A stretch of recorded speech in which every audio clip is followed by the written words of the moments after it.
Existe uma história japonesa que foi contada tantas vezes e de tantas formas diferentes que acabou se tornando maior do que o próprio acontecimento histórico que a inspirou. Ela já foi transformada em peça de teatro, em cinema, televisão, mangá e várias outras formas de narrativas. No Ocidente, muita gente talvez conheça simplesmente como a História dos 47 Ronin, mas uma das versões mais importantes dessa história, e aquela que ajudou a transformá-la em uma verdadeira lenda cultural, é este livro aqui, Chushingura, ou O Tesouro da Lealdade.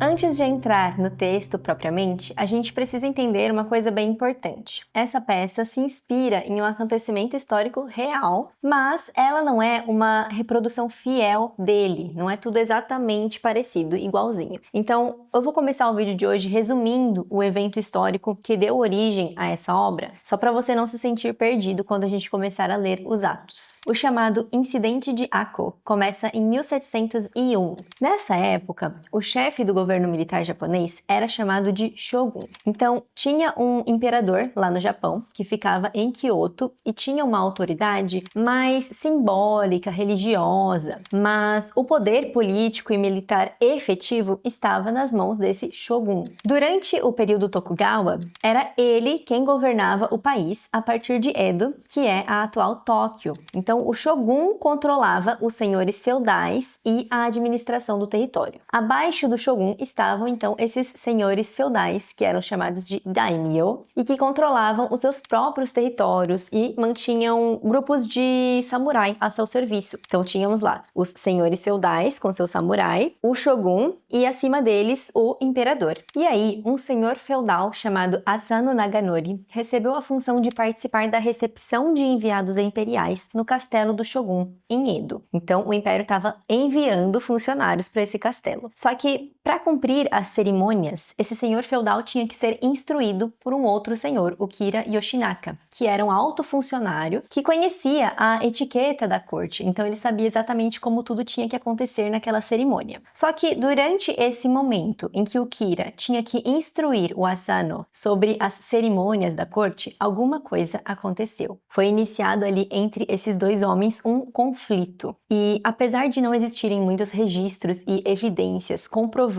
exatamente o que aconteceu, a versão mais conhecida é que Kira teria humilhado Asano várias vezes, e algumas narrativas também contam que ele, inclusive, esperava receber alguns presentes ou algum tipo de recompensa por estar instruindo o Asano, e que por não ter sido devidamente agradado, ele passou a tratar Asano com desprezo. O que a gente sabe realmente é que, em determinado momento, o Asano perdeu o controle e atacou Kira com uma espada dentro do castelo. Mas sacar uma arma dentro do castelo era uma violação gravíssima, punível por morte. Então, o que aconteceu depois disso? Kira sobreviveu, ele foi atacado, mas ele não morreu, né? Ele sobreviveu, enquanto o Asano recebeu a ordem de cometer seppuku. O seppuku era uma forma ritual de suicídio associada à classe samurai. O seppuku era feito por meio de um corte no abdômen, né? O samurai podia, por exemplo, decidir cometer seppuku se ele considerasse que ele fez algo que acabou com a honra dele. O seppuku era uma forma de reconquistar essa honra, mas em alguns casos era algo que também podia ser imposto como sentença a um samurai que tivesse cometido uma falta grave. E apesar do seppuku acabar com a vida do samurai, essa era considerada uma morte mais honrosa do que ser executado como um criminoso comum, porque o seppuku permitia que o condenado preservasse a sua condição de guerreiro, a sua dignidade de samurai. Depois da morte de Asano, o seu território foi confiscado, só que ele era senhor de samurais e ele tinha esses servos ali, né? Então, quando o senhor feudal morre, os seus samurai perdem, além do seu senhor, também a renda deles, a posição que eles ocupavam dentro da ordem feudal. E assim eles se tornam Ronin, que são samurais sem senhor. Um grupo desses antigos servos decidiu então vingar a morte de Asano, porque eles enxergavam Kira como o responsável pelas provocações, pelas humilhações que tinham levado o seu senhor àquela reação e, consequentemente, à sua morte, a perda do seu território, a dissolução de toda a sua casa. casa. Além disso, enquanto Asano foi rapidamente condenado, obrigado a cometer seppuku e teve todos os seus bens confiscados, o Kira não recebeu nenhuma punição, principalmente nada que fosse equivalente. E essa grande diferença contribuiu para que os vassalos, os samurais, interpretassem a decisão do governo como uma injustiça que ainda precisava ser reparada. Mas eles não podiam agir imediatamente. Depois do ataque no castelo, o Kira sabia que ele poderia se tornar alvo de uma vingança e, por isso, a sua residência era vigiada, era protegida. Os antigos vassalos precisaram esperar, investigar os seus hábitos, reunir armas e preparar um ataque em segredo. Durante esse período, os vassalos criaram algumas estratégias meio que para despistar o Kira e os seus homens, e eles convenceram todo mundo que não tinha perigo nenhum, que eles tinham até abandonado completamente a vida de guerreiros, de samurai. Então, realmente eles conseguiram enganar todo mundo de que não haveria vingança. Mas quase 2 anos depois, no início de 1703, o grupo invadiu a residência de Kira durante a noite. Depois de procurar ele por dentro da propriedade, os Ronin o encontraram e o mataram, e depois eles levaram a cabeça dele até o túmulo de Asano, como forma de demonstrar que eles haviam finalmente vingado a morte do seu senhor. Quando tudo isso terminou, os samurais não tentaram fugir, eles se entregaram às autoridades e aguardaram a decisão do governo. Como eles tinham praticado uma vingança privada e desafiado então a autoridade do Estado, eles poderiam ser condenados a cometer o seppuku.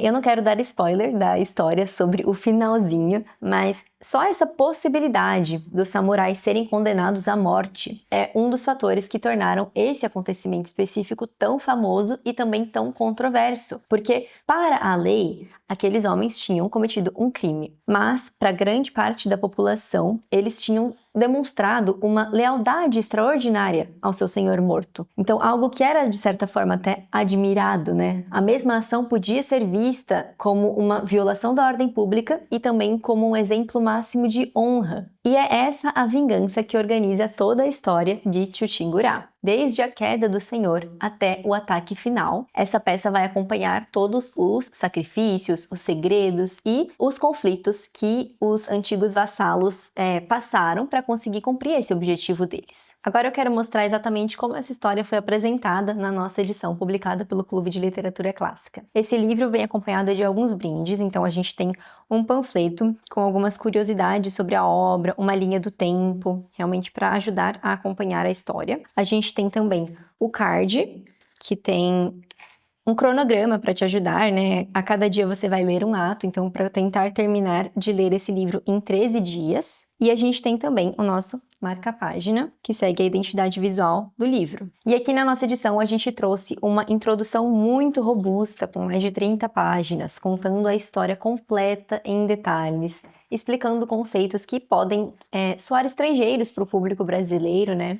E tem até uma parte comparando a história real com a ficção que foi criada. E esse é um material de apoio que realmente torna a história muito mais acessível, porque ele prepara o leitor para entrar não só no enredo, mas também no mundo social, no mundo político e moral em que essa peça foi escrita. Então, antes mesmo de começar o primeiro ato, a gente já entende melhor o que era o shogunato, quais eram as classes sociais, como elas funcionavam, o que significava se tornar um ronin e por que conceitos como honra, lealdade, dever tinham um peso tão diferente nesse contexto. Mas é importante entender também que essa vingança não fazia parte da justiça social oficial. Então ela era uma ação privada, foi decidido pelos próprios samurai, pelos próprios ronin, sem a autorização do governo. E por isso, mesmo que o que eles fizeram fosse algo admirável, como uma demonstração de lealdade, a vingança também representava uma violação da ordem que foi estabelecida pelo Estado. Então, 45 anos depois, em 1748, 3 autores japoneses se juntam para escrever um texto dramático baseado nesse evento histórico, para ser encenado pelo Teatro de Marionetes de Osaka. A história que eles escreveram levou o título de Kanadehon Chushingura, e é esse o texto que nós temos aqui, com o título em português de Tesouro da Lealdade. Mas os autores tiveram uma decisão muito importante que eles tomaram. Primeiro, eles mudaram o nome das pessoas, né? Então, na introdução aqui a gente também colocou exatamente quais pessoas reais inspiraram cada personagem e como que esses nomes foram modificados, né?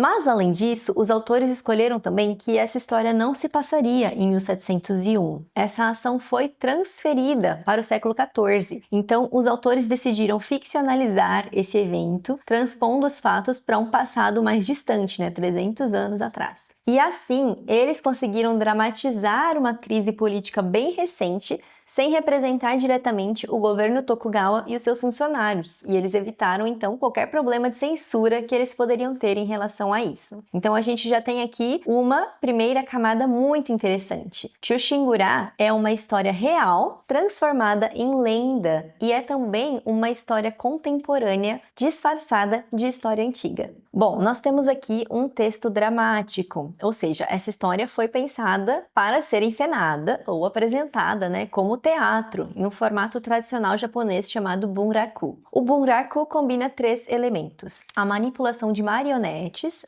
a narração cantada e o acompanhamento musical, principalmente pelo shamisen. Por isso, quando a gente lê esse livro, a gente vai ter uma experiência um pouco diferente daquela de ler uma peça ocidental, que é baseada quase inteiramente em diálogos, que tem sempre o nome de quem está falando na frente, né? Aqui existe uma voz narrativa, que descreve as ações, que descreve as paisagens e até mesmo aquilo que os personagens estão sentindo. É bem diferente das peças ocidentais que a gente está acostumado. Em muitos momentos, esse texto parece quase um romance narrado, né? Só que essa narração foi pensada para ser recitada em voz alta, acompanhando o movimento das marionetes, acompanhando a música. E apesar de ter sido escrita originalmente para o teatro de marionetes, Chushingura rapidamente foi também adaptada para o kabuki, que é uma forma de teatro tradicional japonês, feita exclusivamente por atores homens. Por isso, quando a gente fala das encenações de Chushingura, a gente pode estar falando tanto de montagens de bunraku com as marionetes, quanto de adaptações para o kabuki com atores em cena, né? Se você nunca leu um texto dramático, não está familiarizado, eu recomendo que você assista 2 vídeos aqui do nosso canal para você se preparar para essa leitura. Nós temos um vídeo onde o Cláudio explica sobre o gênero dramático e nós temos outro vídeo onde o Cláudio dá dicas de como ler peças de teatro.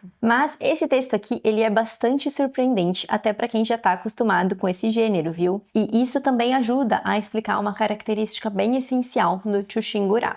Essa peça consegue mudar de tom com muita rapidez, de um ato para o outro. Então, ela pode passar, por exemplo, de um momento bem solene para um momento de humor, de um momento onde narra o cotidiano dos personagens para um momento totalmente de violência, de um momento lírico para um momento de confronto. Só que esses momentos não parecem pertencer a obras diferentes. Outro ponto importante é que a gente aqui não tem um narrador personagem, né? Não é um romance. Então o leitor não vai ficar preso à consciência de um único personagem, de um único ponto de vista. Essa peça vai acompanhar várias casas, de várias famílias de diferentes classes sociais. O centro vai mudando de um ato para o outro. Se você já leu Guerra dos Tronos, talvez você esteja um pouco acostumado com essa mudança de ponto de vista de um capítulo para o outro, né? Que também acontecia naquele livro. Então, isso também significa que a lealdade não vai ser analisada só do ponto de vista de grandes guerreiros, de samurai. Nós vamos ver aqui a lealdade entre servos também de posição inferior, entre mulheres, comerciantes, pessoas que viviam nos bairros dos prazeres, né? E essa multiplicação de perspectivas é muito interessante, porque é isso que permite que essa obra mostre, além da grandeza de um ideal, também as suas consequências na vida de todas aquelas pessoas. Eu quero agora ler alguns trechos da peça, mas antes é importante explicar também que Chushingura é uma peça extensa, ela é dividida em 11 atos e é construída então a partir de vários núcleos de personagens. Quando essa peça é realmente encenada, as atuações, os diálogos, eles são feitos lentamente, com muita atenção aos detalhes das expressões faciais, dos gestos, dos silêncios. Então, por exemplo, quando uma companhia de kabuki faz uma montagem completa dos 11 atos, o espetáculo pode durar praticamente um dia inteiro. E por isso, é muito mais comum a gente encontrar apresentações de cenas específicas, apresentadas separadamente. Por exemplo, só o 4º ato. É quase como se fossem episódios que também conseguem funcionar de maneira independente. E essa peça é a história, a lenda de vingança mais famosa do Japão e apresentada até hoje. Então, eu não vou resumir aqui os 11 atos e nem comentar cada acontecimento da peça. Eu escolhi apenas alguns episódios para analisar hoje, mas eu confesso que foi até difícil fazer essa seleção, porque cada núcleo está muito ligado de alguma forma aos outros episódios, né? É uma peça muito bem construída, onde uma decisão tomada por um personagem em um ato pode produzir consequências vários atos depois. E os personagens que parecem ser secundários acabam assumindo um papel essencial no desenvolvimento da vingança. Vamos começar pelo primeiro ato. Esse ato já começa naquele desentendimento que eu descrevi no começo do vídeo, mas aqui nós temos todo um contexto e uma explicação que foi imaginada pelos autores do que aconteceu realmente. Então, os personagens estão aqui fazendo uma cerimônia em que eles precisam identificar o capacete de um guerreiro que morreu em batalha. Então, eles têm ali um baú com vários capacetes e eles precisam reconhecer, né, identificar um específico que pertencia a um general importante. Só que essa identificação faz parte de uma cerimônia oficial que tem muitas regras, que tem hierarquias, tem expectativas, tem todo um jeito certo de fazer tudo ali. E os personagens precisam saber exatamente o que falar, como agir, como se portar diante das autoridades que estão ali, como demonstrar que eles conhecem os códigos daquele ambiente. Entre os homens envolvidos nesta cerimônia está Enya Hangan, que é o personagem que corresponde dentro da peça ao senhor feudal Asano, de quem eu falei no contexto histórico. O Hangan é um dos senhores que dependem da orientação de Morono para cumprir corretamente as exigências da corte. E aí eles chamam a esposa de Hangan, a Kaoyo, porque ela conhece esse capacete e ela conseguiria então identificá-lo corretamente. Então ela não vai aparecer nessa cena só como a esposa de alguém, ela aparece como uma pessoa que possui um conhecimento importante para que aquela cerimônia aconteça. Ao mesmo tempo, essa situação vai colocar Kaoyo diante de Morono, que corresponde ao Kira da história real. E é aí que a peça começa a construir o conflito, porque aqui na ficção o Morono tem sentimentos pela Kaoyo. Então, se na situação real a gente não sabe exatamente por que um atacou o outro, isso aqui já é apresentado de uma forma diferente, né? Os autores de Chushingura preencheram essa lacuna histórica com essa situação ficcional. O Morono deveria ser o homem responsável por orientar os outros dentro desse ambiente da corte, da etiqueta, né? Ele conhece os protocolos, ele é um oficial, ele sabe como as cerimônias funcionam, ele ocupa uma posição que permite que ele corrija as outras pessoas que estão ali. Mas ele vai usar essa autoridade de maneira abusiva. Ele vai aproveitar a cerimônia também para se aproximar dessa mulher por quem ele se interessa e vai pressionar os personagens que dependem da sua orientação. E aí, quando a mulher não corresponde às investidas dele, ele vai criar esse ressentimento que ele dirige contra o marido dela, o Hangan. Mas presta muita atenção, porque esse detalhe é uma escolha dramática dos autores para oferecer ao público uma explicação mais clara de por que aquele conflito existiu, né? Na história real a gente não sabe por que um atacou o outro, mas na peça o Morono é apresentado desde o início como um homem corrupto, um homem cruel. Ele usa roupas pretas que já identificam para o público o seu caráter de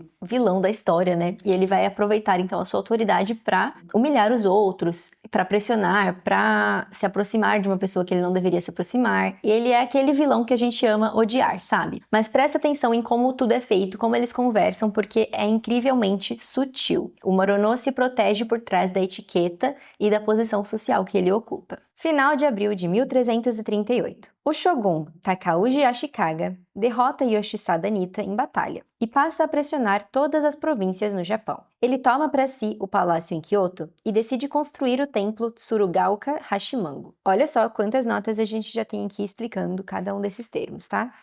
Esse texto, esse aparato que a gente coloca realmente ajuda a entender, né, os conceitos, a época, tudo isso mais. Em Kamakura, em homenagem a Hashiman, o deus patrono de seu clã. Após o término da construção, envia o seu irmão mais novo, Tadayoshi Ashikaga, capitão da guarda, para prestar homenagem aos deuses em seu lugar. Então, ele derrotou todo mundo, ele assumiu o palácio e enviou o seu irmão, que era capitão da guarda, para prestar homenagens no lugar dele. Durante a visita ao templo, Tadayoshi Ashikaga se depara com o comandante Kono Moronao, emissário de Kamakura, que se senta próximo a ele, lançando um olhar de superioridade sobre os demais. Os oficiais encarregados de ciceronear Tadayoshi, o Akazanosuke Yasushika, irmão mais novo de Momonoi, senhor de Arima, e Enya Hangan Takasada, senhor do castelo de Hakushu, assumem suas posições e ali aguardam. Tadayoshi chega e, apontando para o baú que trouxera consigo, diz para Morono: dentro deste baú está o elmo que Nita usava na hora da morte e que lhe havia sido dado pelo imperador Go-Daigo. Mesmo sendo nosso inimigo, Yoshisada era descendente direto de Seiva Genji, e foi uma ordem do meu irmão, Takauji, que este elmo fosse guardado na câmara do tesouro deste templo. Então, o Shogun, que foi lá, derrotou todo mundo, se apossou do castelo, do palácio em Kyoto, enviou o irmão dele para esse palácio aqui, onde eles estavam tendo essa cerimônia, né, para recebê-lo, e falou: ó, eu tô aqui com um baú, onde existem vários elmos, vários capacetes, né, de guerra, e a gente precisa identificar um específico, e vocês vão me ajudar a fazer isso, para depois vocês guardarem esse elmo aqui no seu tesouro do seu templo. Ao ouvir isso, Morono diz sem hesitar: isso é um absurdo. Por mais que digam que Nita é descendente do clã Seiva Gengi, há muitos nobres de grande e pequeno porte servindo lealmente a bandeira do seu líder, e que também pertencem ao clã Seiva Gengi. Seria um ultraje guardar este elmo aqui. Não, não é bem assim, responde o Akasanosuke. Na minha opinião, este só pode ser um plano de Takauji Dono. Até ousaria dizer que ele deve ter pensado que, se ouvissem falar deste gesto benevolente,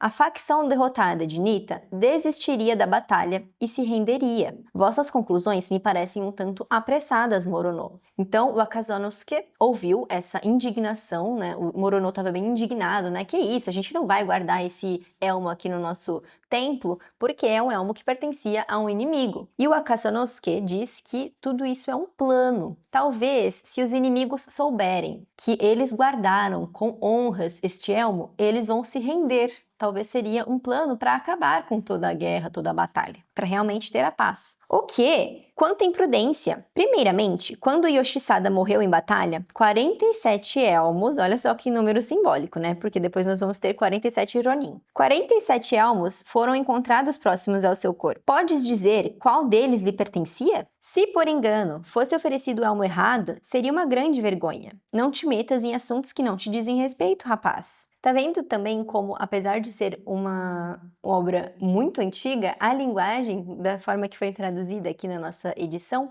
é muito acessível, é muito atual. Então não é difícil entender o que está acontecendo, principalmente porque a gente tem todas essas notas e esse paratexto que nos apoia, nos auxilia a entender tudo o que está acontecendo, né? Mas não foi usado aqui um vocabulário extremamente rebuscado, tá? Tão certo de que é favorecido por seu senhorio, Morono o ataca com tamanha arrogância. O Akazanosuke fecha a cara e Enya, que manteve silêncio até o momento, percebe seu olhar e diz: ouvi o que disseram e acho que, para chegarmos a um consenso, devemos considerar o juízo de Tadayoshi Dono. Ao ouvir essas palavras, Tadayoshi diz: eu imaginava que diríeis isso, e, portanto, ordenei que trouxessem a esposa de Enya até aqui. Pedi a ela que viesse à nossa presença. Atendendo ao chamado, Kaoyu Dono, esposa de Enya, usando uma leve e bela maquiagem e com sua graciosa aparência, entra no recinto. Morono, conhecido por ser galanteador, vira-se para ela e diz: Kaoyo Dono, honorável consorte de Enya Dono, deveis estar cansada pela longa espera. Por favor, dai um passo à frente. Tadayoshi vira-se para Kaoyo e diz: quem solicitou vossa presença aqui fui eu. Ouvi dizer que há muitos anos servistes no palácio como uma das damas de honra, e vossa função era cuidar das armaduras. Por isso, acredito que vós sois a mais indicada para identificar o elmo que o imperador Go-Daigo presenteou a Yoshisada. Vede, por favor, se conseguis reconhecê-lo. Kaoyu responde: este é o elmo que muitas vezes segurei em minhas mãos. Quando Yoshisada Dono o recebeu, fui eu quem o pegou das mãos do imperador e entregou a ele, junto com um tipo de incenso raro chamado Pranjatai. Ao receber este presente, as palavras de Yoshisada foram: queimarei este incenso dentro do meu elmo e assim todos deverão saber que ele é meu. Sendo assim, começaram a tirar os elmos de dentro do baú um por um. Eram de vários tipos e formatos, mas ao levantar um deles, cujo formato era de uma cabeça de dragão, o cheiro do incenso subiu. E antes que Kaoyu confirmasse, todos já sabiam que aquele se tratava do elmo de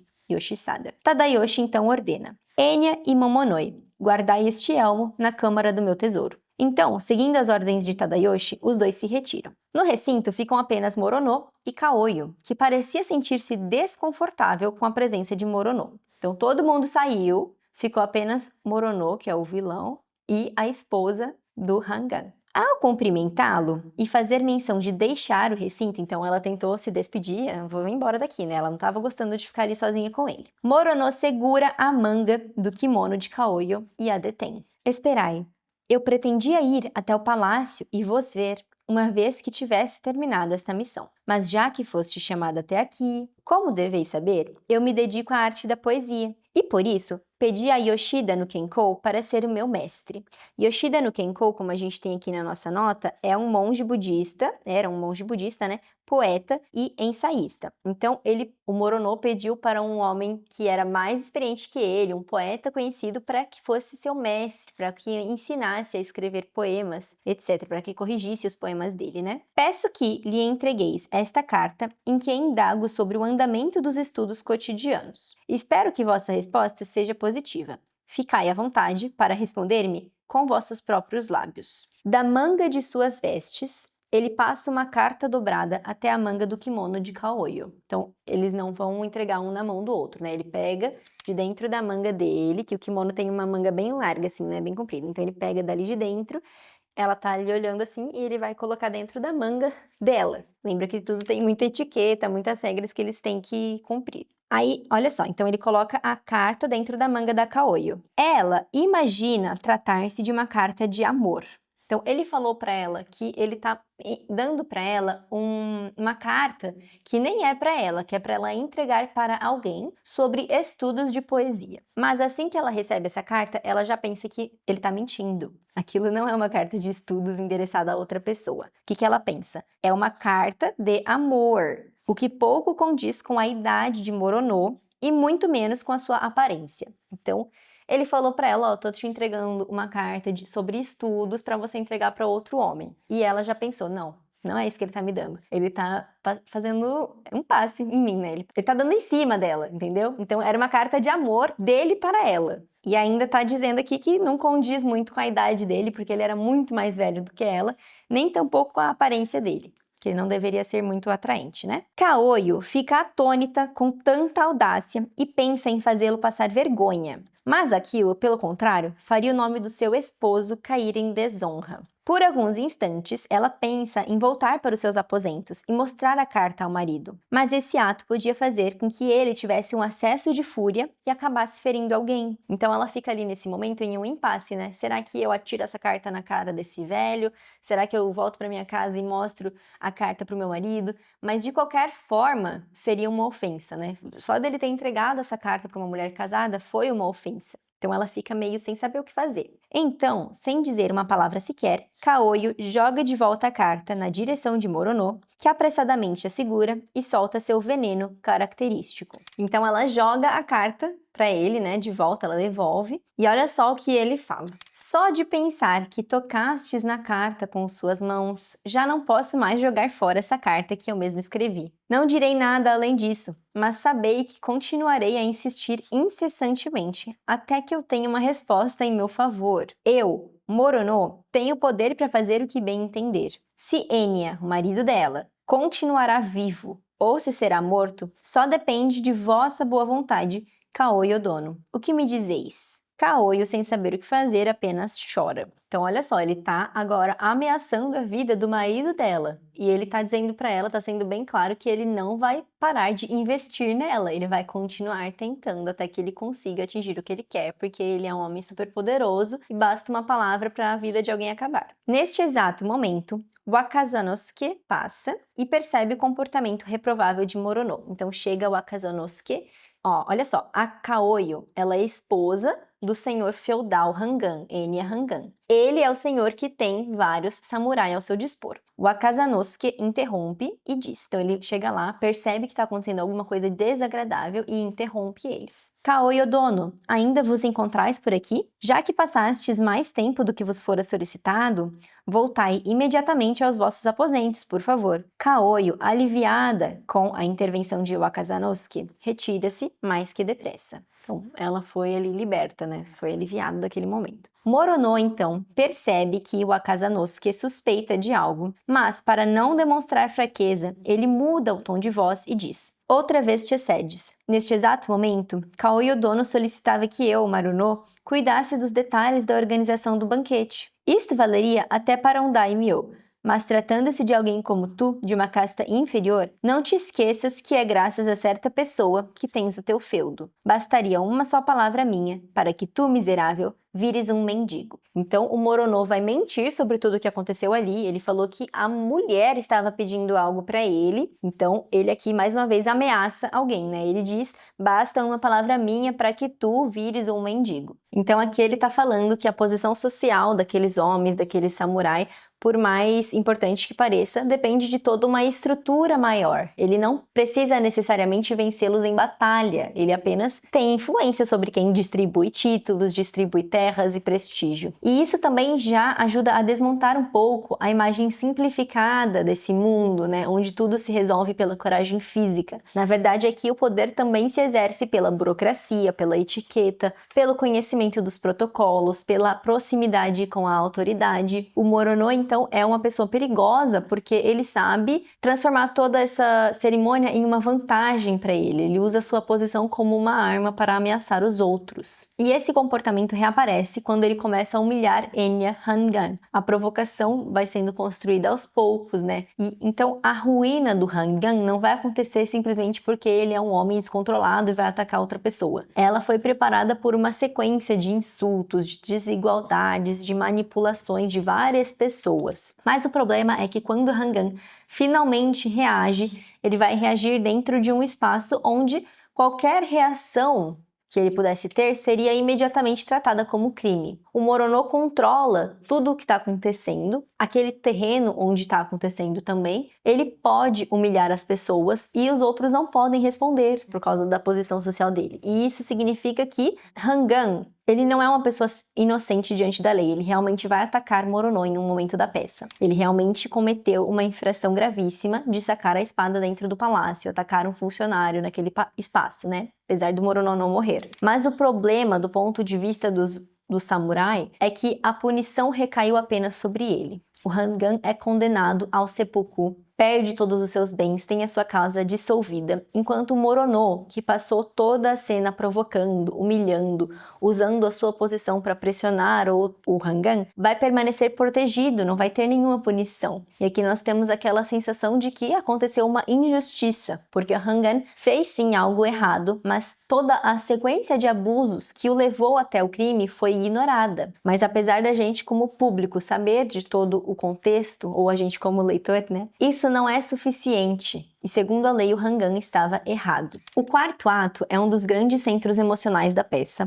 É quando Enya Hangan recebe a ordem de cometer seppuku, enquanto os seus bens são confiscados e a sua casa começa a ser desfeita. É importante entender que o seppuku não é algo que, por exemplo, o samurai pode escolher fazer e depois se arrepender e decidir que não vai mais querer fazer, tá?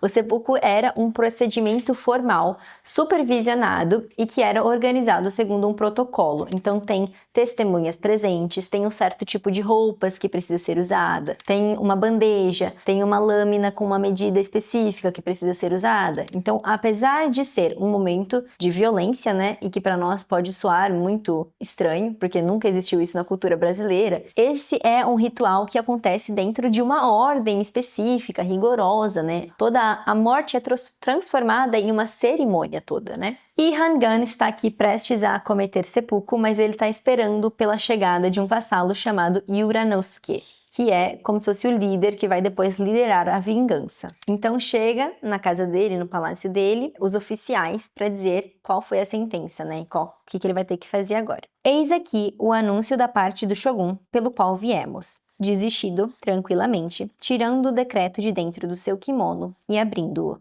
Hangan retorna ao seu assento e ouve o seguinte. Enya Hangan Takasada, de forma deliberada, feriu o encarregado Kono Morono, causando um grande alarde no palácio. Como punição, eu decreto o confisco de sua província e determino que seja feito o seppuku. Ao ouvir o decreto, todos se assustam grandemente, a começar por Kaoyo, a esposa dele, né? Porém, somente Hangan parece não se abalar e calmamente diz: aceito todos os pormenores do decreto do Shogun. Mas agora vamos relaxar e beber em consolo a ambos. Yakushiji toma a frente e diz: cala-te! Tua pena deveria ser o enforcamento, mas graças à benevolência do Shogun, o seppuku foi ordenado. Se sente-te grato por isso, seria bom já começar os preparativos. Sobretudo porque há uma maneira estipulada de realizar o seppuku. E que negócio é esse de se vestir com um haori longo da nova moda? Estás embriagado ou fora de ti? Trata-se de uma grosseria em relação a Ishidono e a mim. Então, lembra que esses dois foram lá apenas para declarar a sentença e para supervisionar todo o ritual do seppuku, né? E aí, como o Hangan falou, vamos beber antes de eu fazer o seppuku, esse aqui ficou bem indignado com essa ideia, né? Yakushiji pretendia provocar, mas Hangan manteve-se calmo e, sorrindo de maneira plácida, disse: não, já estava decidido há muito tempo, comprovai por obséquio. Dizendo isso, retirou o haori, revelando assim as vestes mortais, a vestimenta branca de manga curta e um kimono sem estampa alguma. E aqui a gente tem na nossa nota uma explicação. Então, o que aconteceu foi, eles chegaram lá no palácio do Hangan para dizer para ele, ó, você vai ter que cometer o seppuku agora e a gente vai ficar aqui para assistir. Só que ele os recebeu com uma roupa que estava na moda, não era roupa apropriada para cometer seppuku. E aí eles estão falando, você não sabia que você ia ter que cometer seppuku? Tá querendo beber, tá usando roupas diferentes? E ele diz, não, peraí, eu já sabia, eu já ia cometer, e aí ele retira essa roupa e por baixo ele já está com as roupas apropriadas para começar o ritual. Todos os que estavam presentes se assustaram com a imagem, mas Yakushiji, sem pronunciar uma só palavra, fechou a cara aborrecido. Ishido aproxima-se de Hangan e diz: entendo bem o que está passando em vossa mente agora. Fui incumbido de verificar que a sentença será cumprida, portanto, preparai-vos tranquilamente. Hangan, demonstrando gratidão em seu rosto, diz: eu admiro vossa gentileza. Desde que vos feri, venho me preparando para isto. Então aqui ele deixa claro que ele sabia que ele teria que cometer o seppuku em alguma hora. Contudo, arrependo-me somente do fato de Kakogawa Honzo ter me detido e me impedido de matar Morono. Então ele está falando que a única coisa da qual ele se arrepende é que ele não conseguiu matar Morono, porque alguém o impediu, né? Ele foi segurado. Isso irrita até os meus ossos e não consigo esquecer. Como Kusunoki Masashiji e suas palavras nas horas finais, eu juro que renascerei e morrerei quantas vezes for preciso, até que minha raiva seja aplacada, diz ele, lamentando. Ao mesmo tempo, surge uma batida na porta de correr e ouvem-se as vozes dos servos. Solicitamos vossa permissão para podermos contemplar o rosto de nosso Senhor enquanto ele ainda se encontra vivo. Podemos nos apresentar diante dele? Goemon, por favor, perguntai em nosso lugar. Este foi o clamor sincero deles. Goemon imediatamente pergunta a Hangan, que responde: é um pedido compreensível, mas enquanto Yuronasuke não voltar da sua província, será difícil realizá-lo. Goemon, então, diz aos demais: ouvistes as palavras do nosso senhor. Ninguém poderá entrar. Não houve resposta para tais palavras, restando apenas um grande silêncio. Então, o que acontece aqui? Todos os samurais, todos os vassalos querem estar ali naquele momento do seppuku para se despedir do seu senhor. Mas o Anya Hangan responde que ele quer que um samurai específico esteja ali, o Yuuranosuke, e que enquanto ele não chegar, nenhum deles vai poder entrar. Hangan finalmente observa a adaga que Rikiya colocara à sua frente e lentamente começa a despir a capa que cobre seus ombros. Oficiais, testemunhai, por favor. Dizendo isso, Hangan puxa o sambu para perto de si e ergue respeitosamente sobre a cabeça a lâmina que nele repousava. Foi quando lembrou: Rikiya, Rikiya! Sim. E Yuuranosuke? Ainda não chegou, meu senhor. É uma pena que eu não vá mais encontrá-lo nesta vida. Uma pena, mas não há mais o que fazer aqui. Dizendo essas palavras, Hangan segura a adaga com a outra mão, enfia em seu abdômen e puxa. Então ele já cometeu o seppuku. Em vez de olhar para o ato, Kaoyo, a esposa dele, desesperada, não aguenta observar e apenas entoa em voz baixa um mantra budista enquanto as lágrimas escorrem. Nesse exato momento, a porta de correr abre e Oboshi Yorunasuke entra correndo. Ele olha consternado para o seu senhor e se joga diante dele. Em seguida, Senzaki, Yazama e outros servos entram correndo separadamente e por fim tendo atendido o desejo de ver o mestre. Hangan abre os olhos e diz: Yuranosuke, esperei tanto por ti. Sim, conseguir ver tua face ainda vivo era o meu maior desejo. Eu também estou satisfeito, muito satisfeito. Deves ter ouvido tudo o que aconteceu. É tão humilhante, tão frustrante. Estou ciente dos pormenores.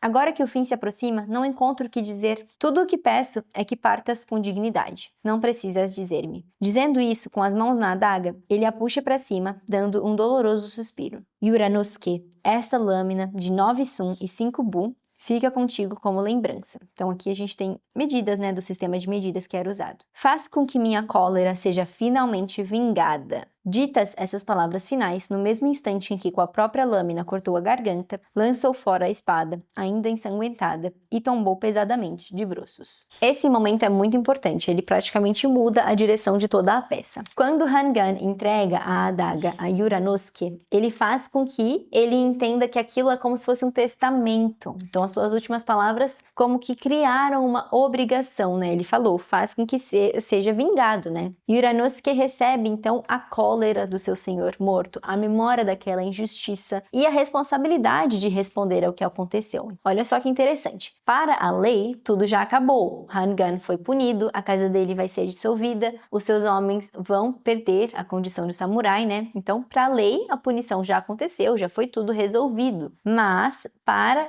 Yuranosuke, nada foi resolvido. Ele contrasta a ordem jurídica e a ordem moral. Ele percebe que a justiça não aconteceu, existe ali uma dissonância, né? Então, o que a lei apresentou para todo mundo como uma conclusão, como a justiça sendo feita, para os vassalos significou o início de uma dívida. E é uma dívida de lealdade, né? Por isso essa história é mais complexa do que parece. A gente não pode dizer simplesmente que nós temos aqui os heróis bonzinhos que estão protestando contra autoridades malvadas. A gente tem aqui, na verdade, uma situação que não é nada simples, porque os vassalos sabem que eles vão agir contra a ordem estabelecida. Eles não aceitaram uma lei imposta, né? Porque o próprio Estado decidiu que aquela era a punição correta que tinha que acontecer e eles vão decidir agir contra isso. A pergunta aqui não é só se eles têm razão, né? A gente tem a pergunta de o que uma pessoa deve fazer quando ela acredita que a lei não estabeleceu a justiça. E essa é uma das razões pelas quais Chushingura atravessou tantos séculos. Essa situação histórica é uma situação histórica específica, né? Mas é uma pergunta que continua sendo reconhecível. A partir daqui, a peça começa a mostrar que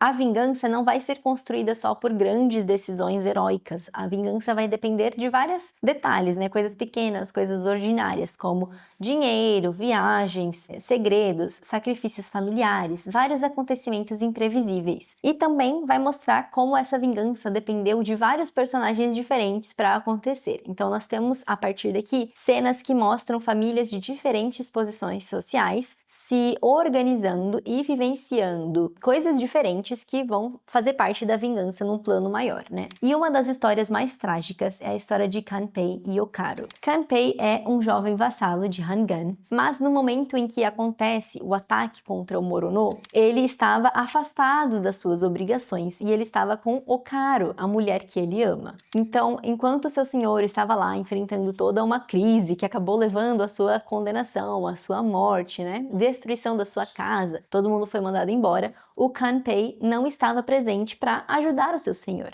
Então, quando o Kanpei descobre tudo o que aconteceu, ele interpreta a sua ausência como uma falha super grave, né? Ele acredita mesmo que ele abandonou o seu senhor exatamente no momento em que a sua lealdade deveria ter sido demonstrada. Então, depois da morte de Hangan, Kanpei quer se unir aos seus antigos companheiros que estão organizando a vingança. Mas, para poder participar, ele vai precisar contribuir com dinheiro. Os vassalos precisam financiar várias coisas, né? Deslocamento, armas, equipamentos, toda a preparação clandestina daquele plano. Então, quando eles pedem para o Kanpei esse dinheiro, ele enxerga isso como uma maneira de provar que ele ainda é digno de participar do grupo e de recuperar a honra que ele acreditava ter perdido por não não ter estado lá presente naquele momento. E aí, Okaru decide ajudá-lo. Sem conversar com Kanpei, ela e os seus pais conversam e eles decidem que ela vai passar um tempo trabalhando em uma casa dos bairros dos prazeres para levantar o dinheiro necessário para o Kanpei poder participar da vingança. Então, sim, só essa decisão que ela toma já é muito dramática. A gente fica com o coração na mão quando a gente lê essa parte, né? Ai, sério que ela vai ter que fazer isso?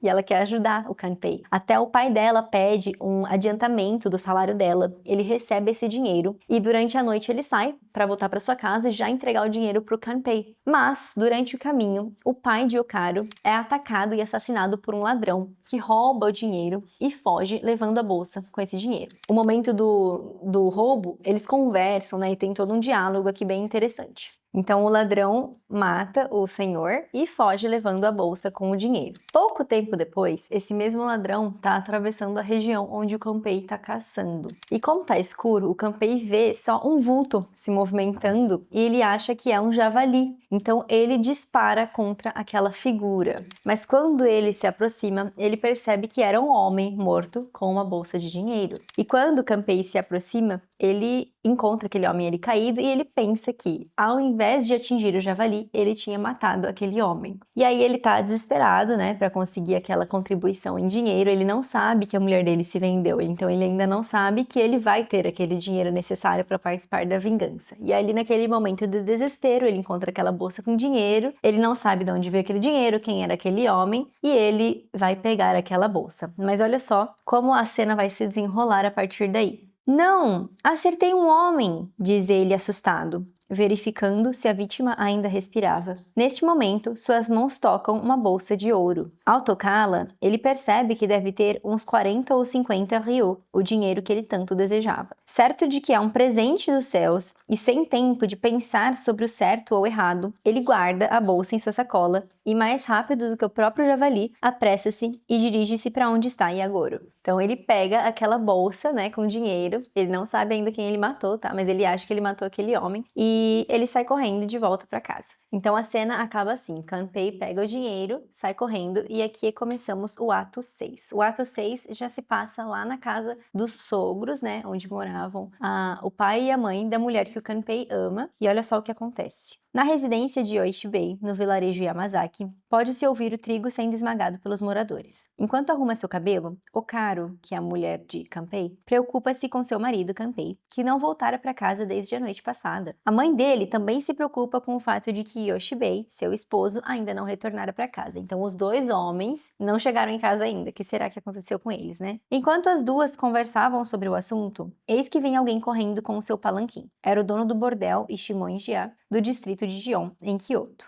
Sim, é aqui, é aqui. Yoshibei Dono se encontra? Ele entra, olha para a mãe e filha e diz: foi extremamente gentil o senhor Yoshibei ter me visitado ontem à noite. Ele conseguiu voltar para casa sem maiores percalços? A mãe faz uma cara inusitada. Espera, quer dizer que não o trouxeste de volta? Desde que ele foi até a sua casa, ele ainda não... Então vamos lembrar que o sogro do Kanpei tinha ido até a casa desse dono do bordel, né, dono da casa do bairro dos prazeres, para pedir um adiantamento de salário. E ele ainda não voltou para casa. Ele ainda não voltou? Que estranho! Impossível que ele tenha se transformado em uma raposa. Bem, como decidimos quando estive aqui outro dia, o termo de serviço da sua filha seria um total de 5 anos e seu salário seria de 100 ryo. E aí seu marido disse o seguinte: como há um dinheiro para ser entregue ainda na noite de hoje, gostaria que fizesses logo o contrato, escrevestes o empréstimo de 100 ryo e me emprestasse essa quantia. Como ele me pediu isso em meio às lágrimas, assinamos o contrato e entreguei metade da quantia, ou seja, 50 ryo, e o restante prometi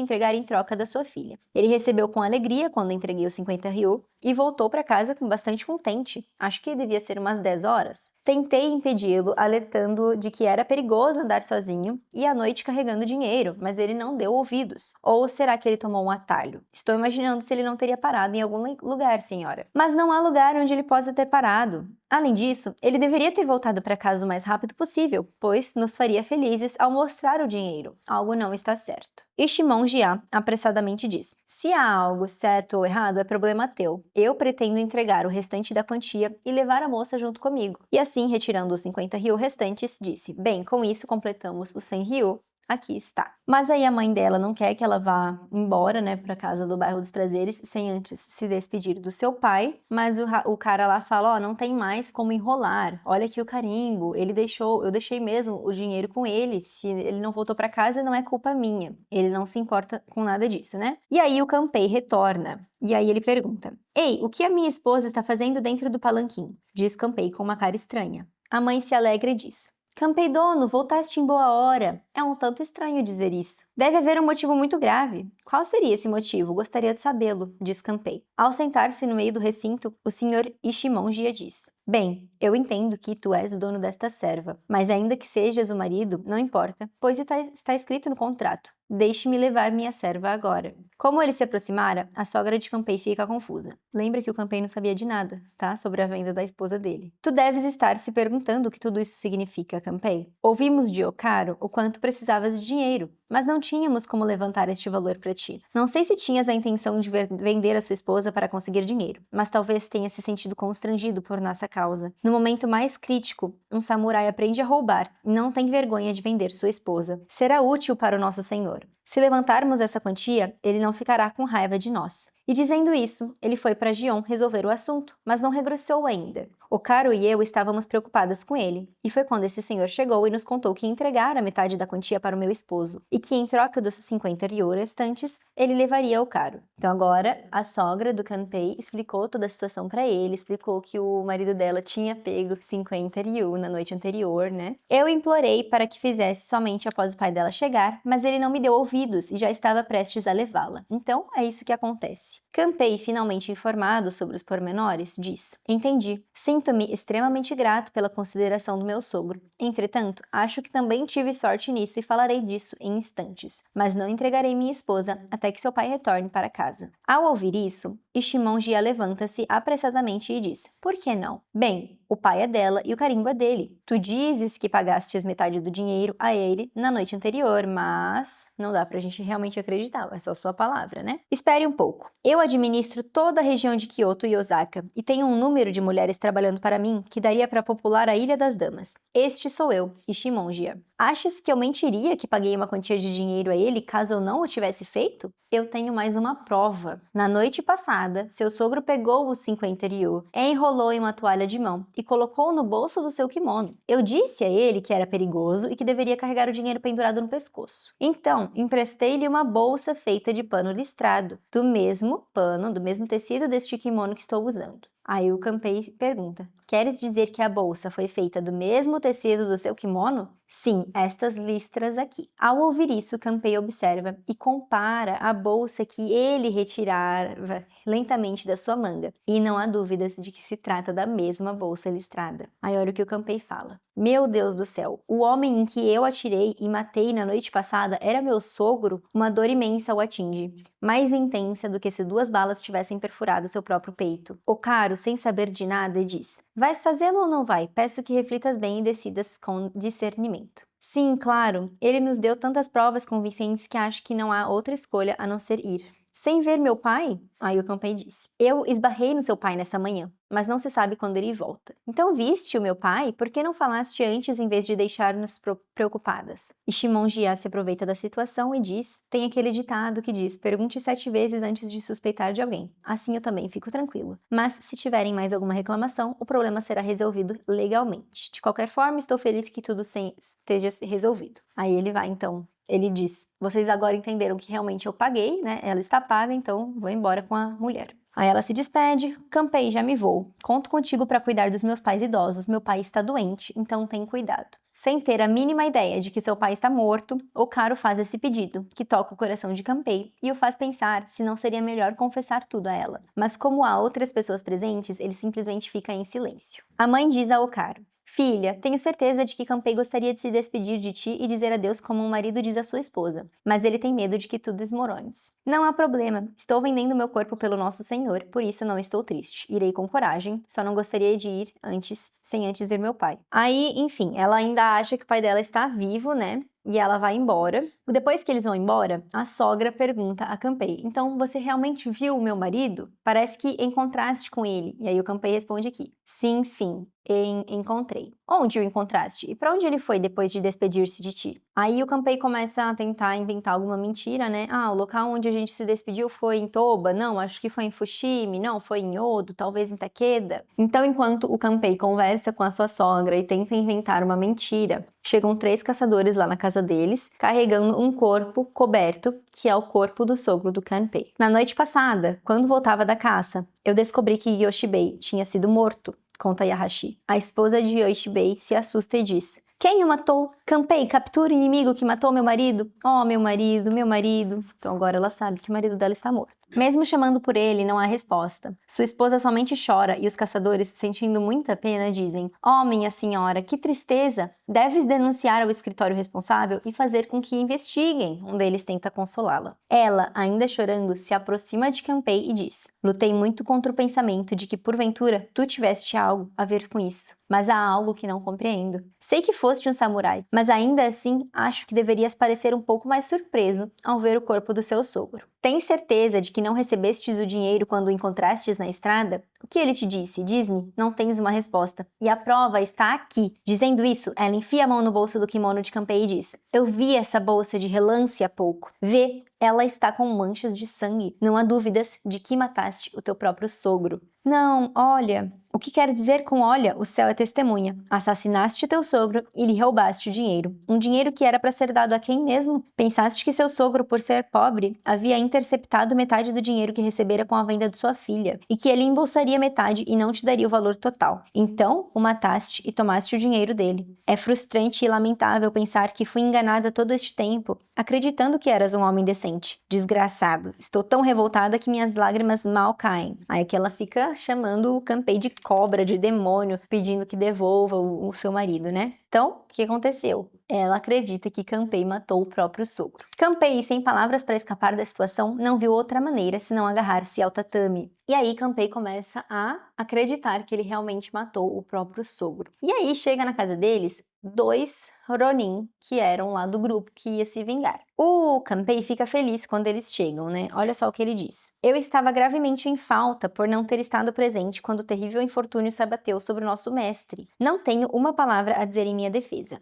mas eu imploro a vós, senhores, que intercedeis em meu nome para que minha ofensa seja perdoada e eu possa ter permissão para comparecer com os outros do clã aos serviços no aniversário da morte de nosso mestre. Então ele está pedindo perdão por não ter estado presente e está pedindo que eles o aceitem novamente no grupo para que ele possa fazer parte da vingança. Mas aí olha o que eles dizem para ele em resposta. Yuranosuke ficou a princípio muito impressionado que tu, um Ronin sem recursos, teria oferecido uma quantia tão grande como a sua contribuição para o monumento. Eles ficam falando que eles estão arrecadando dinheiro para erguer um monumento em homenagem a Hangan, mas na verdade não vai ser um monumento, eles estão juntando dinheiro para comprar arma, para pagar essas viagens e para estabelecer todo aquele plano de vingança, tá? Mas então ele disse: estamos erguendo este monumento para que possamos promover a salvação de nosso falecido mestre. Não agradaria seu espírito se pagássemos pelo monumento com o dinheiro tirado de um homem que se mostrou desleal e infiel à sua senhoria. O dinheiro está, portanto, sendo devolvido, o selo ainda intacto. Então Kanpei passou por tudo isso, eles venderam a mulher dele para conseguir o dinheiro e os Ronin não aceitaram aquele dinheiro. Então passou por tudo isso para nada, né? Yagoro saca o dinheiro de seu kimono e coloca à frente de Kanpei. Kanpei, aturdido, apenas se cala, sem saber o que fazer. Sua sogra, que ouvia tudo ao seu lado, aproxima-se de Kanpei em lágrima e diz: Peste! Senhores, por favor, ouvem. Ela vai falar com os Ronin. Meu marido, embora velho, esqueceu-se até das convenções sociais e vendeu a sua filha por causa de seu genro. Estava ele retornando com o dinheiro que havia levantado quando esse monstro o emboscou. Este é o dinheiro que ele pegou depois de matar seu sogro. Como esse dinheiro pode ser útil para ti enquanto há um Deus no céu? Nem os deuses ou Budas ouviram falar de um monstro que mata o sogro e não é punido? Por favor, senhores, dai um fim naquele com vossas próprias mãos. Que ódio! Roga ela, jogando-se ao chão em prantos. Então ela quer agora que os outros homens, né, os Ronin, matem Kanpei para se vingar. Tanto Hara quanto Senzaki se assustam ao ouvir isso, pegam suas espadas e encurralam Kanpei. Eu nunca sugeri que tu espiasses tua ofensa pegando dinheiro de forma tão desumana e imoral. Seria inútil tentar explicar o que significa ser um samurai, assassino. Vamos dar um jeito em ti aqui e agora. Quando Yagoro grita isso, Goemon disse: o homem justo tem como seu lema que não importa o quão sedento ele esteja, ele não beberá água de uma fonte onde os ladrões beberam. Então, para eles é uma ofensa muito grave um homem que é samurai ter roubado alguém, ter matado alguém, né? Então eles realmente são prontos agora para matar o Kanpei. E aí agora o Kanpei vai fazer a sua confissão, ou melhor, ele vai contar o seu lado da história antes que eles o ataquem. Tenho vergonha de aparecer diante de ti nessas circunstâncias humilhantes. Eu tinha decidido cometer seppuku se tu recusasses o meu pedido. Então, o pedido dele foi: me aceitem de volta no clã. Eles recusaram, então ele já sabia que ele queria cometer seppuku. Vou te contar tudo, pois, como dizes, o crime de matar meu sogro reflete a desgraça do nosso falecido mestre. No caminho de volta, após ter encontrado com Yagoro, eu encontrei um javali e o detive com 2 tiros. Corri e procurei por ele, apenas para descobrir que não tinha atirado em um javali, mas sim em um viajante. Fiquei estupefato com meu terrível erro e procurei em seu bolso de kimono algum remédio, mas descobri que, em vez disso, uma bolsa contendo dinheiro. Foi raso da minha parte, eu sei, mas parecia um dinheiro dos céus, então corri até Yagoro e entreguei a ele. Quando voltei para casa e ao ouvir o acontecido, percebi que o homem que eu matara era meu sogro e o dinheiro era o preço da minha esposa. Esta é a prova que minha sorte como samurai foi embora. Senhores, tentai imaginar. Então eles dois ouviram toda essa detalhada explicação, mas aí um deles se levantou, como se tivesse se lembrado de algo. Aproximando do corpo de Yoishibei, ele verifica mais uma vez a ferida e diz: Goemon Dono, veja! Importante dizer, nesse momento o Kanpei já cometeu o seppuku, tá? Ele comete o seppuku e depois ele conta toda a história do que realmente aconteceu. Então agora ele já não tem mais como sobreviver, tá? Goemon Dono, veja! Parecem feridas de um tiro, mas se olharmos bem, são feridas feitas pela espada. E aí ele diz: Kanpei, você agiu cedo demais. Kanpei fica espantado, e sua sogra, obviamente, também se surpreende. Verdade, Senzaki Dono, agora me lembrei. Assim como tu também viste, no caminho até aqui havia um corpo de um viajante que havia levado um tiro. Quando verificamos, vimos que se tratava de Ono Sadakuro, um mau caráter, cujo pai, o ganancioso Kudaio, o desertou. Ele passou a não conseguir mais se sustentar e virou um bandido. Não há dúvidas de que quem matara o sogro de Kanpei fora ele. Então, o Kanpei disse que ele atirou contra o javali e depois descobriu que havia atirado contra um homem. E eles estão agora dizendo que o sogro do Kanpei não foi morto a tiros, foi morto por espada. Então foi um ladrão que o matou com a espada e o Kanpei matou o próprio ladrão depois, tá? Que estava com o dinheiro roubado, né? A sogra de Kanpei, ao ouvir isso, diz: então quem matou meu marido foi outra pessoa? Bem, ela se aproxima de Kanpei. Perdoa-me. Sinto muito por expressar os ressentimentos deste velho e tolo coração. Por favor, não morras, Kanpei Dono. Assim ela pedia desculpas em meio às lágrimas. Kanpei levantou o rosto dela e disse: neste momento, já que as suspeitas da minha sogra foram dissipadas e a mancha em minha honra foi removida, irei ter com meu sogro, e isto será como uma lembrança do outro mundo. E aí, os Ronin olham para aquela situação toda com outros olhos agora, né? E eles dizem: espera um momento, tu mataste o inimigo do seu sogro sem nem mesmo querer. Isso não mostra que tua sorte como samurai ainda se mantém? Tu, pela misericórdia do Deus da guerra, realizaste um feito de grande mérito. Tenho algo secreto para mostrar-te enquanto ainda respiras. Aí ele mostra para ele um papel com vários nomes e o Kanpei pergunta: estes nomes de quem são? São 45 no total. Agora que vimos o seu verdadeiro caráter, adicionaremos você à nossa liga e o faremos nosso número 46. Leves esta lembrança com você para o outro mundo. Aí ele retira o pergaminho e diz: Kanpei, sela-o com teu sangue. Com certeza. Então, depois que eles descobrem que, na verdade, Kanpei não matou o próprio sogro, não roubou o dinheiro do sogro, eles permitem que Kanpei entre simbolicamente como parte do clã que vai vingar o mestre, né? Ele é o nome de número 46 ali naquele pergaminho. Essa cena toda é muito intrigante, né? Porque o Kanpei constrói para si mesmo uma explicação terrível do que aconteceu. Ele acredita que ele atirou no próprio sogro, ele acredita que ele roubou um dinheiro obtido com o sacrifício da sua própria esposa, mas o público sabe que essa conclusão está errada. Nós temos aqui uma ironia dramática, né? Porque o pai de Yokaro já tinha sido assassinado pelo ladrão. Então Kanpei atingiu o verdadeiro criminoso e encontrou o dinheiro que ele tinha roubado, né?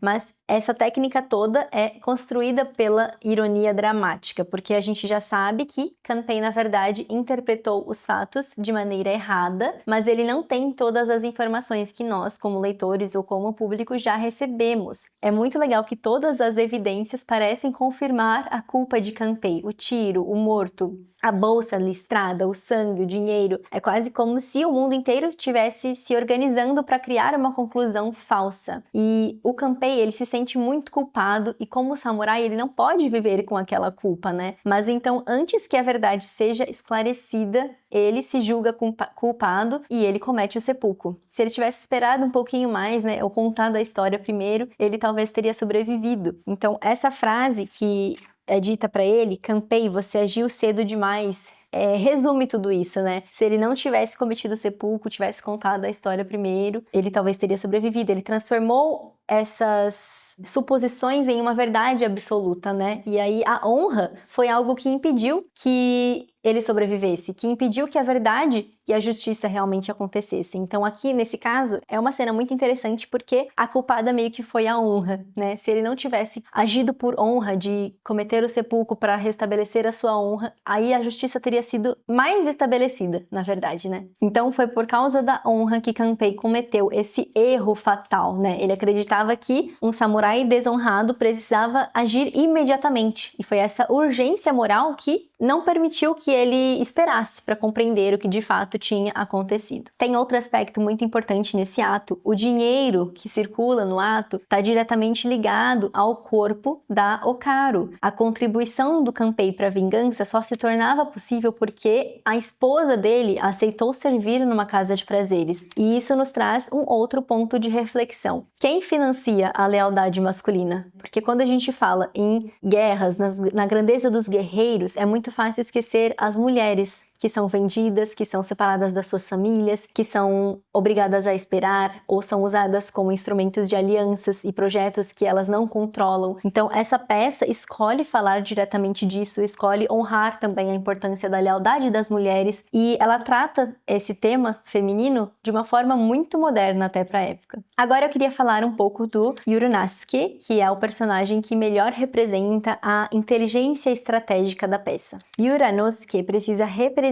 um papel, então ele começa a viver ali no bairro dos prazeres. Eu separei aqui um diálogo que demonstra como ele precisava representar esse papel para todo mundo que o conhecia. Ele está recebendo algumas pessoas, né? Aí ele diz: nossa, que raridade! Como envelheceste desde a última vez que nos encontramos. Vieste aqui para esticar as rugas da testa? Hahaha, diz Yuranosuke. Não, Yuranosuke. Dizem que para alcançar grandes feitos deve-se ignorar os detalhes. A diversão de viver nos bairros de prazer, sem se importar com o que os outros pensam, é a base para eventualmente realizar grandes coisas. Ou melhor, algo a ser admirado. Realmente contamos contigo. Então, os Ronin estão falando lá, a gente sabe que na verdade você está fingindo e que você tem uma grande coisa a realizar, né? Você tem algo admirável que você vai realizar e a gente conta com você para fazer isso, né? Para fazer a vingança. Yuranosuke, percebendo que ele estava tentando descobrir mais sobre ele, continuou se fingindo de bêbado. Que palavras duras! Montaste uma bateria perfeita de catapultas contra mim. Mas vamos falar de outra coisa. Não, não finges que não entendeu. Teu abandono é, na verdade, diz Kudaio. Achas que é um truque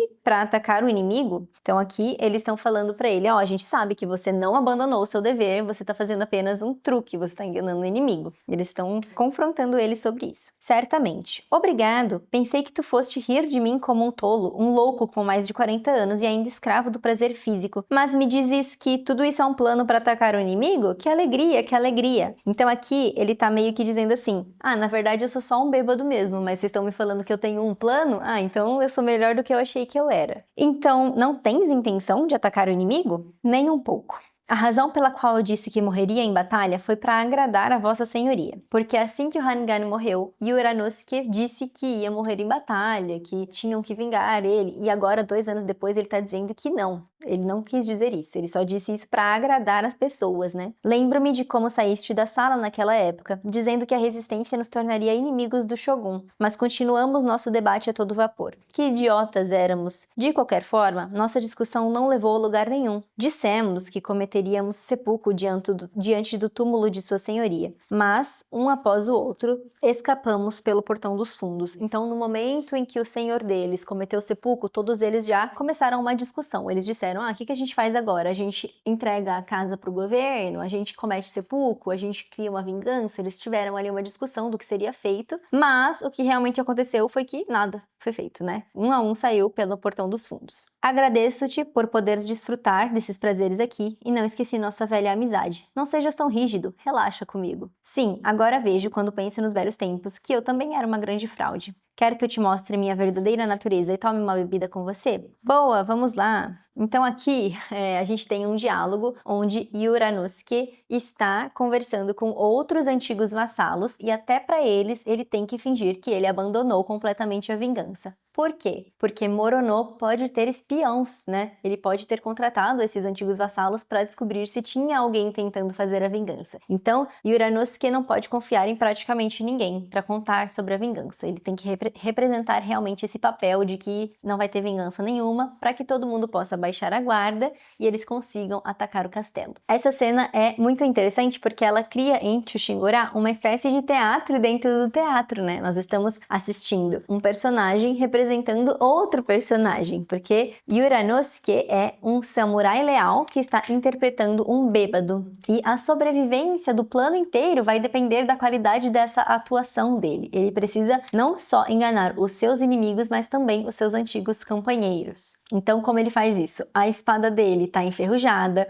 o comportamento dele é ridículo, ele só quer ficar bebendo, ele deixa que as pessoas deem risada dele, ele deixa que as pessoas o desprezem, que o considerem moralmente destruído. E até a gente, quando tá lendo, fica se perguntando se ele realmente abandonou o seu dever, a sua vingança, porque ele é muito convincente. Mas, se a gente parar para pensar, esse é mais um sacrifício que ele está fazendo. Outros personagens vão sacrificar dinheiro, posição social ou o próprio corpo. Uranosuke vai sacrificar temporariamente a sua própria reputação. Ele vai aceitar ser visto como um covarde para poder agir como leal. E vejam como isso também cria uma contradição, né? Em uma cultura onde a reputação é algo tão central, o grande estrategista vai precisar permitir que o seu nome seja manchado. E esse elemento também mostra por que a lealdade nessa peça não é sinônimo de honestidade. Ser leal não significa dizer sempre a verdade para todo mundo, pelo contrário. A lealdade nesse caso aqui exigiu disfarce, mentira e atuação. E aqui a própria forma teatral da obra ganha um sentido. Chushingorá é uma peça profundamente interessada no problema da aparência. Quem parece fiel e quem realmente é fiel. Quem parece culpado e quem é inocente. Como no caso do Kanpei, quem pertence à classe dos samurais e quem possui verdadeiramente as qualidades atribuídas a essa classe. Porque eu não li todos os atos, mas nós temos aqui também momentos de traição, onde você espera a lealdade de um samurai e ele age junto com o inimigo. Agora que você já conhece um pouco sobre a história, eu quero falar sobre o projeto gráfico da nossa edição. Aqui na última página, a gente colocou uma lista de ilustrações, porque todas as ilustrações usadas na nossa edição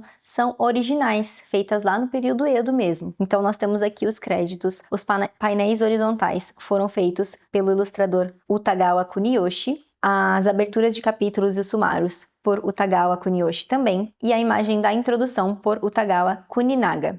Todas essas ilustrações foram feitas por uma técnica japonesa tradicional de xilogravura chamada ukiyo-e. O ukiyo-e significa literalmente imagens do mundo flutuante. E esse foi um gênero artístico muito popular durante o período Edo. O artista criava um desenho que depois era transferido por uma matriz de madeira, era entalhado, a tinta era aplicada sobre esse bloco e então era impressa no papel. Mas nas obras coloridas, como as que a gente tem aqui, eles precisavam usar um bloco diferente para cada cor. Então, para criar uma única arte, eram necessários vários blocos, cada um criava uma camada de cor diferente, e todos eles precisavam ser cuidadosamente alinhados para formar a imagem final. Então essa é a nossa arte da capa. Quando você abre aqui, você consegue ver a imagem completa, e aqui dentro também a gente tem várias ilustrações, acho que vocês conseguiram acompanhar aí, que representam várias cenas da história. Então, essas imagens recuperam uma forma artística que ajudou a divulgar visualmente essa história no próprio Japão. Então, é muito especial a gente ter essa edição que, além de tornar a história acessível para o público brasileiro, também se preocupou em recuperar parte do universo visual e popular por meio do qual Chushingura se transformou em uma lenda. E sobre essa arte aqui da capa, a gente poderia ter escolhido a imagem de um único guerreiro, mas não foi isso que escolhemos, né? A gente vê aqui um grupo inteiro atravessando uma paisagem coberta pela neve. Algumas figuras aparecem muito próximas, outras se perdem ali na distância. A composição dessa imagem cria uma espécie de movimento contínuo, como se todos estivessem sendo conduzidos para o mesmo destino, e isso é muito adequado para a mensagem geral dessa peça, né? Porque, embora Uranosuke seja a figura central, o líder ali da conspiração, Chushingura não funciona apenas como a história de um herói isolado, né? É uma narrativa coletiva. Cada personagem carrega uma parte do plano, uma parte do sofrimento, uma parte da responsabilidade. Então achei muito legal que foi escolhida essa imagem que representa todo o grupo, né? E a neve e a montanha também são muito importantes nessa arte. Visualmente, a neve traz aquela sensação de silêncio, de solenidade. A gente pensa aqui sobre o movimento, sobre o avanço que os guerreiros fazem, e eles parecem estar em uma paisagem onde os seus passos deixam marcas, né? E isso conversa com o modo como a vingança é construída aqui na peça, em segredo, durante muito tempo, mas caminhando inevitavelmente para se tornar algo visível. Na capa a gente também tem o sol avermelhado, a montanha, os pinheiros, o mar. A paisagem ocupa aqui quase mais espaço do que as pessoas, né? Os guerreiros parecem pequenos diante da paisagem, mas o movimento do grupo atravessa toda essa composição. Chegando ao fim do nosso vídeo, acho que vale a pena a gente voltar também ao título Chushingura, ou O Tesouro da Lealdade. Depois de acompanhar todos esses episódios, esse título começa a significar muito mais do que parecia lá no início, né? A lealdade aqui não é só uma qualidade bonita dos personagens. Ela é uma herança, uma dívida, é uma promessa que eles fazem. Isso é muito importante porque essa peça, ela não foi escrita num Japão de guerras constantes, onde os samurais estavam o tempo todo no campo de batalha. Essa peça foi escrita durante o período Tokugawa, que era um período de paz prolongada, onde o governo era já centralizado, onde existia uma ordem social rígida. E nesse contexto, a figura do samurai já não era simplesmente a do guerreiro que prova o seu valor lutando numa guerra. Muitos samurais viviam já dentro da sociedade administrada por regras, por cargos, cerimônias, burocracias. Então, a pergunta que atravessa essa obra também é uma pergunta daquela sociedade, né? De o que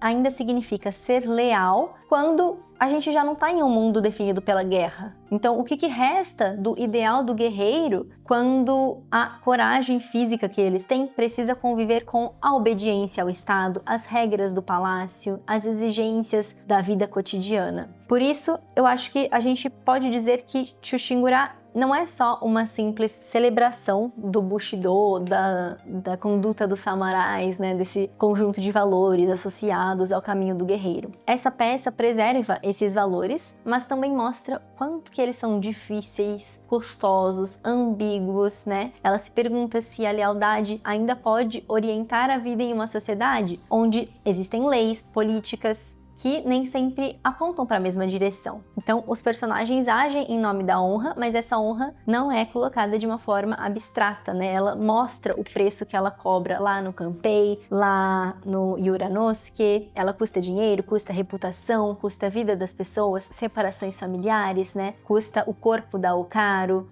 o risco assumido por todos eles. Então, quando a gente pensa nesse título, O Tesouro da Lealdade, pode estar significando que a lealdade é um tesouro, a lealdade é algo precioso que eles carregaram por muito tempo, né? E eles deram a própria vida para serem leais. Era mais importante ser leal do que continuar vivendo, né? Mas eu acredito que a gente pode dizer que O Tesouro da Lealdade é este livro. Essa obra, Chushingura, é o Tesouro da Lealdade, porque esse livro é uma obra que escolhe preservar esse código, essa conduta dos samurais, essa vida pela honra, em uma sociedade que talvez já não vivesse exatamente dessa forma, já estava começando a se questionar se eles deveriam, se realmente fazia sentido continuar vivendo o Bushido, que era a conduta dos samurais. Será que ainda faz sentido? Só porque o nosso senhor cometeu o seppuku, a gente também tem que cometer? Todos os samurais dele também têm que morrer? Então, nessa época, como eu disse, não estavam mais tendo guerras, a vida dos samurais já não era aquela vida do guerreiro, eles já estavam tendo que viver em sociedade, então será que ainda fazia sentido viver dessa forma? Já era uma sociedade que se perguntava isso, né? Já estava começando a viver de forma diferente, mas essa história preserva todos esses valores, toda essa herança do caminho do guerreiro, do Bushido, do samurai. Então por isso eu acho que esse livro é o tesouro, que é um testamento para como os samurais viviam. Se você já conhecia a história dos 47 Ronin, comenta aqui embaixo por qual versão você conheceu, se você assistiu um filme, se você já conhecia esse livro, alguma adaptação mais recente, como mangá, anime, e se essa é a sua primeira vez entrando em contato com o Tio Shingurá, leia prestando atenção, além de nos guerreiros que estão avançando para cumprir a vingança, preste atenção em tudo aquilo que esse avanço carrega na vida deles e das outras pessoas ao redor, porque o tesouro da lealdade pode até parecer à primeira vista só a história dos vassalos que permanecem fiéis ao seu senhor, mas no fundo o tesouro é a própria obra, que é um livro que preserva a memória desse ideal. Boa leitura e até o próximo vídeo!